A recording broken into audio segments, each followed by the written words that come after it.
Hello everybody, and welcome back to OMB Reviews. I am the critic who is a cynic. Hope you're doing well, and today I'll be doing a movie review for the film Medieval, which just came out this past year. And let's just say I have a lot of mixed emotions about this movie because, as many people already know, I always admit that I have a bias towards films set in the medieval era. There's just something about that era that has always just appealed to me. And so any film that ever has its setting there with knights and with all that type of fighting, and of course there's the religious content as well.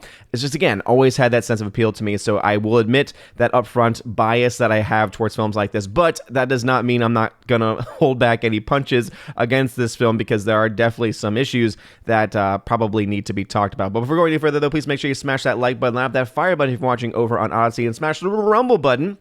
It really does mean a lot. Also, make sure that you're subscribed to the channel with the bell notification on. That way you know every time a video or live stream goes live on the channel. So Medieval is the newest film. It's coming from a wide variety of places, being distributed by Bioscope. Or I guess Bioscope, and this is one of those films. It's actually a movie made in the Czech Republic, or made by the Czech Republic company there.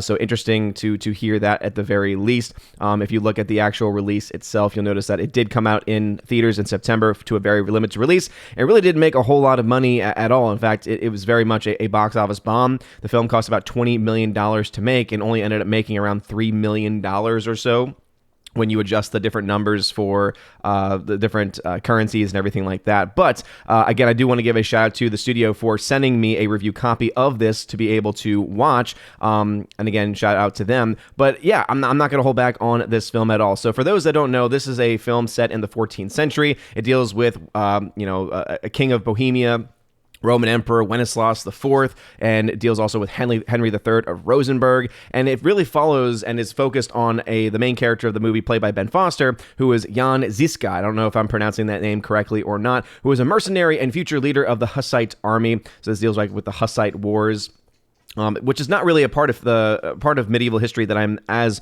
well versed on or really know nearly as much about. So when it comes to the historical accuracy of this movie, I really cannot say one way or the other. What I can say is that the casting of this film is actually, for the most part, pretty good. You have Ben Foster in the lead role, and he does a phenomenal job because, hey, it's Ben Foster. It is interesting, though, that Ben Foster is doing essentially a non-accent. I guess we would call it an American accent for a film set in Europe. I just think that was an interesting choice for not only Ben, but also for the director, who just let that go. Because if anyone could probably pull off an accent, I think that Ben Foster probably would be able to do so. You got Sir Michael Caine in this movie, who's being Sir Michael Caine. He does change his accent a little bit, which is always interesting to see. But in general, Michael Caine is always very entertaining to watch. And hey, he doesn't really hold back in this movie. It's not a very prominent role. It's a film role where he is very much in the background and only appears on screen a couple of times. And so his performance when he's on screen is pretty good, but it is, for the most part, pretty limited. And then you also have Matthew Good in the movie as well, who ends up playing I believe he is the one that ends up playing the brother of Wenceslaus, who is very nefarious, is working with Henry III and is trying to basically have, usurp the throne and everything like that. He had a very... I know, River had to watch this movie too, and she has her own thoughts to say about the actual movie itself. But yeah, it's Sigismund is the one who is played by Matthew Good, for those that follow the history. And this is a film directed and written by Peter Jakel. Or Jakel, I don't know, again, if that's the way that you would pronounce it. Let's talk overall about some of the good things about the film. I think the fight sequences are probably the strongest part of this movie. I thought that all the fight sequences were very well done. Kudos to the stunt team, right? Kudos to all the stunt men and women who were a part of this cast, mostly stuntmen, as this, of course, is set during the Middle Ages, and so therefore everyone who's fighting on screen are going to be knights, and I think that was something that they did a very good job with. Cinematography actually had hits and misses. There were some times when you were looking at the way that the film was shot and thinking to yourself, wow, okay, this is looking really beautiful. There were some on-location shooting, and they do a very good job of getting all these things framed and getting all these things looking really good. But then there's a couple other sequences where there's some weird lingering shots towards the end of the movie. Especially there's this shot where it's focusing on the female of the film. I call her the female of the film because she's the female lead of the movie, I guess you could say, or co-lead of the film, or supporting character of the film. And she plays Catherine, who is the soon-to-be wife, I believe, right, the fiance or the wife of one of the other characters in the movie, of the fiance of Rosenberg. And so she is in a position where she has no problem with the people that she is surrounded by, but over the course of the film, she realizes that her fiance is pretty much a dirtbag, and so eventually falls in love with the character played by Ben Foster. And so there's a bit of like that tagged in love story. But going back to the cinematography, there's a couple of sequences towards the end where she sees that he is in trouble, and so it's trying to show her eyes and trying to show her like with a very troubled look, but it's just this weird, upfront and personal close-up that just does not, I think, really benefit the actress all that well, because the actress isn't bad, but it's also clear that she's not one who has probably had a lot of screen time, or at least that's how it came across. She came across somewhat green, again, a little bit green, but in those close-up moments especially, it just didn't really feel like she was being given very good direction. And so I think that cinematography can be a bit a hit or miss. But really, the ultimate story comes down to, with this movie and with my own opinion of it, is the actual story, because the story is confusing as all get out. You go into this movie and you get some opening text, some opening, words from some Michael Caine, who's doing a voiceover, and it gives you like kind of the basic framework of where this film is set. But then you're just thrust into the world of these characters. You have no idea who these characters are. You're not really given a whole lot of backstory, and so you're just kind of having to figure out who these people are and why you should care about them.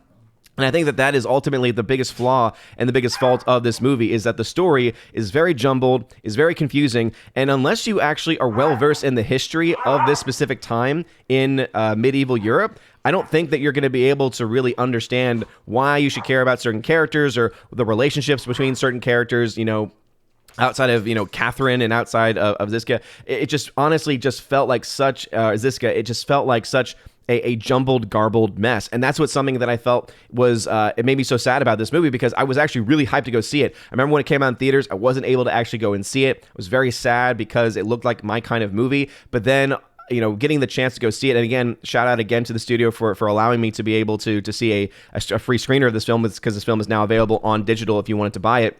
But I would say that, maybe you should hold off on buying it if you are someone who likes just things that are, really good, well-told stories. If you don't mind, really this film is meant for people who are well-versed in this history, who are wanting to be able to see this story put on the big screen, or rather to be put into film. And it's something that I think hopefully someone else picks up once again, because I wouldn't mind for someone else to pick up this film and even recast Ben Foster, maybe have him get an accent coach so that way he can get something that's a little bit more akin to what he likely would have had at this point in time, and maybe also recast some of the other characters, because for the most part there are just all of these really solid good elements in there. But I just think that ultimately Peter Yackel, who directed and wrote the screenplay, I think that he was a bit over his head. I think he was trying to do a little bit too much, and ultimately I don't think it really worked out all that well for him. So basically, if you like period dramas, if you like historical dramas and you like it of this era, there might be something that's drawn to you. As I said, I am very biased towards this era, so there are parts of this film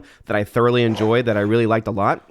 But ultimately, the story, because of it being such a mess, kept me from being able to really enjoy this film altogether. It's not a movie that I think I would probably buy on physical media, but it is one that I'm so glad that I was able to watch, because I had never heard of the story of Jan Žižka, and I thought that was very interesting. As a kind of like a last note too, there's also like this context of religious the things of the popes at this time. Basically, it's to talk about how there's two popes. There's one in Rome. There's one who is in Avignon, and of course, there's the different loyalties there. The woman Catherine also, she ends up going to this church, where this church is apparently not a part of the church in the eyes of some people, and that was a bit confusing because they didn't actually explain what that church was or what was going on. Like, she went to try to hear someone speak, and it's very jumbled about who that person actually is and what the relevancy of them of that person is to the overall story. And so again, that's just one of the many storylines that are in this movie that just feel very jumbled and just don't really make a whole lot of sense. So if I had to give this film a grade,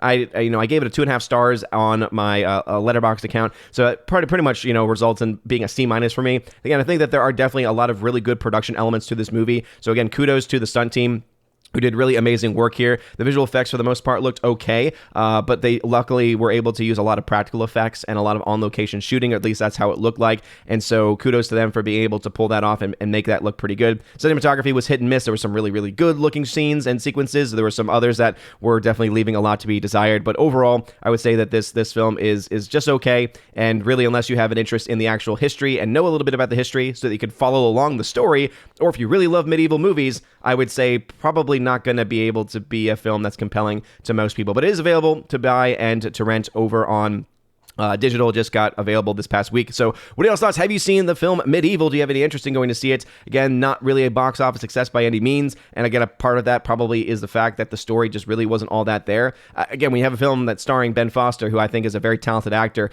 I just was immediately compelled by that. Wait, medieval movie with Ben Foster? I'm in. Unfortunately, it just wasn't able to deliver in all of the other elements that are really important for filmmaking. But let me know your thoughts about this and anything else I mentioned in the comment section down below. If you like this video, smash that like button, that fire button, honestly, smash the rumble button as well. I'm going to be hitting the road a little bit just to be able to get it down to Orlando for the Geeks and Gamers Friday Night Tights meetup. So hopefully I'll see you all there tomorrow if you are planning to go. Anyway, you guys are all amazing and beautiful people. Hope you all have a wonderful rest of your day. And as always, God bless.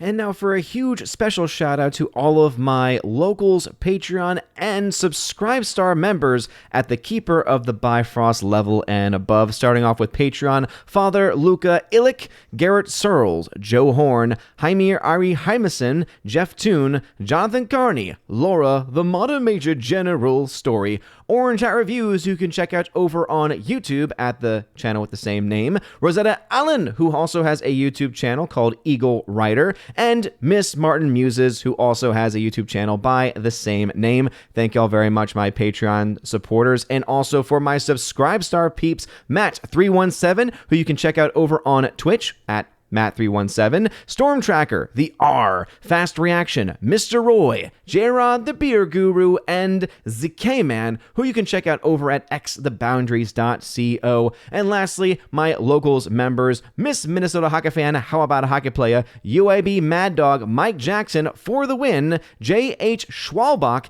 and the great lawyer, Robert Barnes. Thank you all so very much for your support. If you would like for your name to be shouted out at the end of every live stream and video, please make sure to check out the top link in the video description where you can sign up over on Patreon, Subscribestar, or Locals. You get access to things not only like shoutouts, but also to giveaways of 4Ks and Blu-rays, an exclusive podcast that I do with John the Flick Pick Flickinger every single month, and also the Chosen of Valhalla live stream for my Chosen of Valhalla members, which we do once a month, and it is a lot of fun. So all of this and plenty of more content, check out those links in the link tree in that top comment down below. You guys are all amazing and beautiful people. Hope you all have a wonderful rest of your day. A blessed October to everyone out there. Blessed month of the Blessed Virgin Mary. And as always, God bless.